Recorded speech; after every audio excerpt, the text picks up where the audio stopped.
because we take a look at the new college football rankings. Shout out Jeff Banks and Polo Assassin.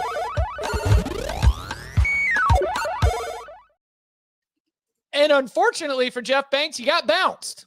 Texas held down the number one spot for a couple of weeks, and they no longer are number one in the AP top 25 poll as Alabama makes a charge all the way up to number one.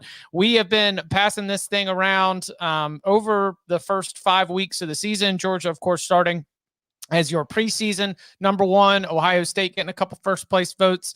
Then all of a sudden Texas makes its charge after the big win against Michigan. Then Alabama now 40 first place votes, more than I expected there in terms of the AP voters. But as Tom mentioned on Saturday night, a very reactionary group. I questioned whether the 5 voters who had Ohio State number one in the country, like how many of them were going to hold strong. 4 of them did. So listen, that's your core right there for the Buckeyes argument for number one, but it is mostly Texas votes that go to Alabama. Danny, I don't think that it's bad at all that we've got this debate and that we're bouncing back and forth. I am encouraged by the fact that we are reacting with new information here to the rankings.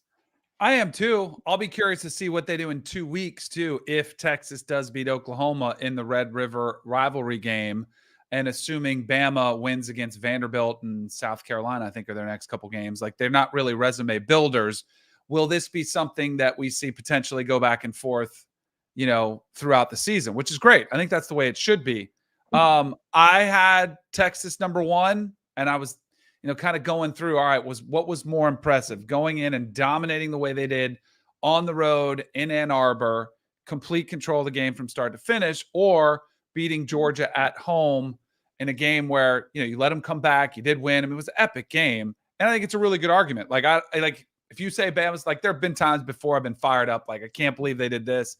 It's showing favoritism towards a certain team, certain brand. If you have Texas one, if you have Bama one, I think you have a really good case either way. I think they're the top 2 teams in the country. So like, I don't have a problem with that at all. I think we're missing the highlight here of this week's AP poll. Let's talk about top 10 team Michigan. Wolverines at number 10. I am not going to make fun of Michigan for being there because they are not a top 10 team. But they're 3-point dogs at Washington. Yes, and Washington is getting bet this morning. Yes. It was 2.5 this morning, and now it's at 3. Mm-hmm. I think it's more of a reflection of where we stand as far as the national picture right now. Whereas when it comes to putting together these polls, I think, obviously, the teams at the top are pretty easy because you've got all the undefeated teams, and you've got Georgia with 1 loss, and their loss was Alabama. And then after that, I don't think anybody has any idea what to do.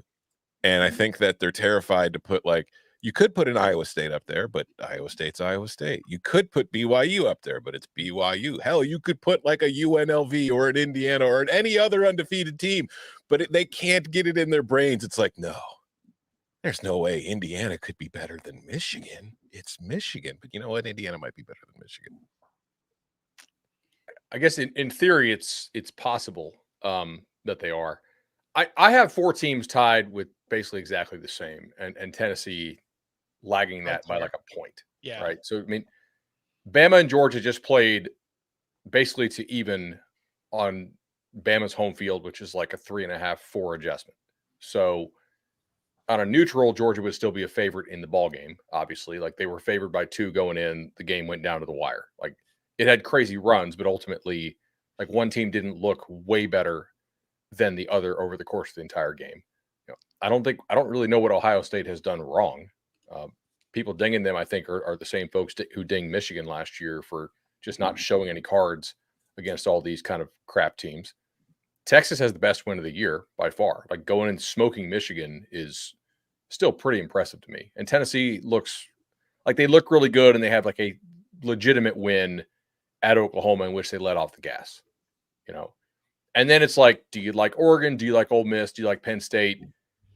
Miami? I can't put Missouri in that category. From a rankings perspective, Ole Miss has got to hit the streets because you take away, like, all right, so you take away the 0 from the loss column. Now we're judging you against 1-loss teams.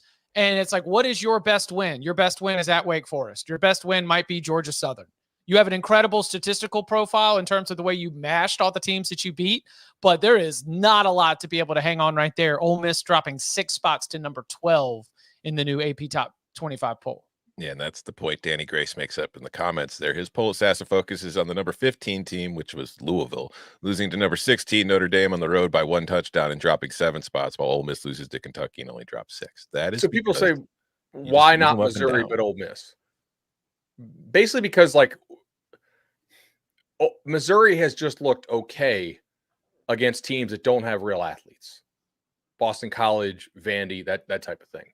I'm a little more willing to excuse Ole Miss destroying everybody and then struggling when they played a team that has like real athletes on the front. Like Vandy doesn't have D linemen who are going to get drafted.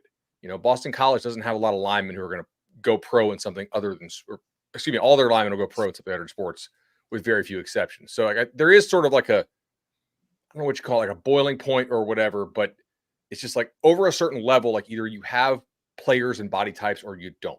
And Missouri hasn't faced that yet, right?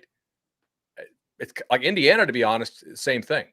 Like we could say Indiana's better than Michigan, but Maryland doesn't have linemen. UCLA doesn't have linemen. FIU don't have linemen.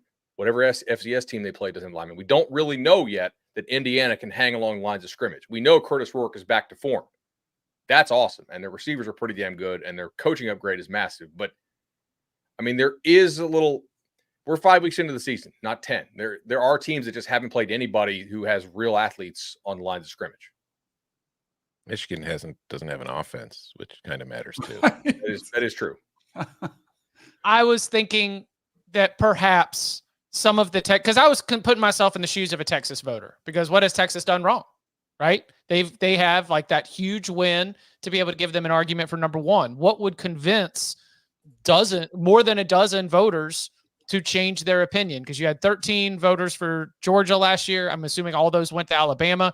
That means to be able to get to 40, you had one Ohio State and a whole lot of Texas that changed their mind based on that win. And I can't help but think that for some of them, maybe it's looking at the Michigan win in a different light. I mean, I don't know if that totally works, because Michigan still is top 10 in the AP Top 25 poll. But that could be just the head-to-head result against USC, like USC propping up Michigan in terms of the way that all these one-loss teams are stacking up.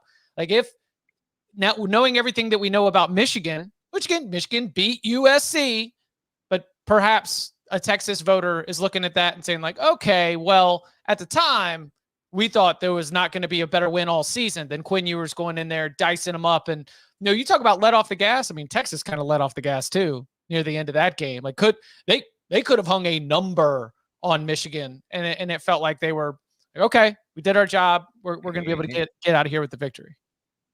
Also, like, it's not really Texas' fault that Mississippi State didn't try in that game. Like, I don't know if Levy and Sark have the same agent or something like that, but realistically, Mississippi State came out and they ran the ball like 90% of the time to start the game.